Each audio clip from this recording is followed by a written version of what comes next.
Hello friends, स्वागत है आप सभी का आपके अपने परिवार अर्नो शॉर्टहैंड एंड टाइपिंग इंस्टीट्यूट में।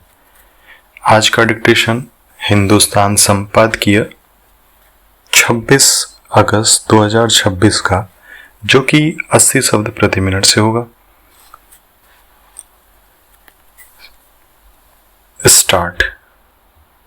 यूनिफाइड पेमेंट्स इंटरफेस यानी यूपीआई ने एक दशक पूरा कर लिया है और इसकी कामयाबी का लोहा अब पूरी दुनिया मान रही है। 10 से भी अधिक देश इस प्रणाली को अपना चुके हैं, जिसमें फ्रांस, सिंगापुर और यूएई जैसे संपन्न देश शामिल हैं। काफी सारे देश अब इसमें गहरी दिलचस्पी ले रहे हैं। यूपीआई आज विश्व की सबसे बड़ी भुगतान पद्धति बन चुकी है। ऐसे में प्रधानमंत्री नरेंद्र मोदी ने उचित ही इसे प्रत्येक भारतीय के लिए गौरव का विषय बताया है। यह पड़ाव इस बात की मुनादी करता है कि इस डिजिटल बैंकिंग व्यवस्था में भारतीयों का भरोसा काफी मजबूत हुआ है। इसका अंदाजा सिर्फ इसी आंकड़े से लगाया जा सकता है कि 2016 में जब यूपीआई की शुरुआत हुई थी, तब इससे सालाना 1.78 करोड़ बार लेन देन हुआ था। आज यह 24,162 करोड़ के आंकड़े को छू रहा है। देश के दूर दराज के इलाकों में भी यह सुविधा इस कदर पैबस्त हो चुकी है कि अब चाय पत्ती, चाय सब्जी बेचने वाले वेंडर बेधड़क इसका इस्तेमाल कर रहे हैं। एक दशक में इससे लेन देन में 13,000 गुने की बढ़ोतरी अपने आप में एक मिसाल है। निसंदेह यूपीआई की शुरुआत से न केवल बैंकों का काम आसान हुआ है, बल्कि इससे आम लोगों को अधिक सहूलियत हुई है। नकदी निकालने के लिए बैंक की शाखाओं में लंबी कतारों में खड़े होने या शिनाख्त की प्रक्रिया से गुजरने से तो उन्हें निजात मिली ही है। दूर दराज में रह रहे अपनों तक धन पहुंचाने के लिए भी अब किसी की चिरौरी करने की जरूरत नहीं रह बची। यही नहीं, इस बात का भी अब खौफ नहीं रहा कि रास्ते में घात लगाए बैठा कोई लुटेरा कहीं उनके रुपए न लूट ले।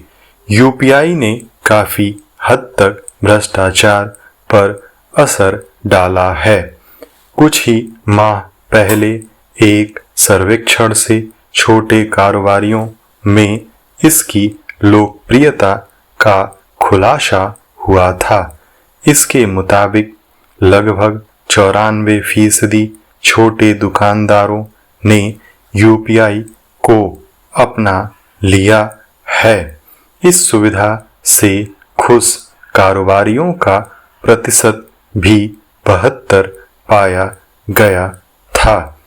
जाहिर है, इसी बात से सरकार को यूपीआई से लेन देन पर शुल्क वसूलने को प्रेरित किया होगा, मगर भारी विरोध को देखते हुए वित्त मंत्री निर्मला सीतारमण को संसद के जरिए आम यूजर्स को आश्वस्त करना पड़ा कि उनका भुगतान पूर्व की तरह निशुल्क रहेगा। भविष्य में कुछ खास श्रेणी के कारोबारी लेन देन पर ही MDR शुल्क लागू किया जाएगा। UPI की सफलता को आधार दिया है डिजिटल इंडिया प्रोग्राम ने। इस अभियान के बदौलत ही देश में डिजिटल संपर्क का काफी तेजी से विस्तार हुआ। आज लगभग 100% जिलों में 5G सुविधा पहुंच चुकी है।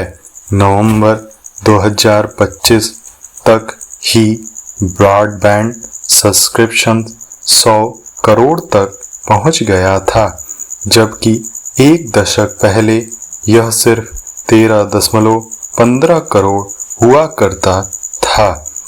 भारत और भारतीयों के आर्थिक उन्नयन में डिजिटल भारत अभियान का योगदान मोटे अक्षरों में लिखा जाएगा।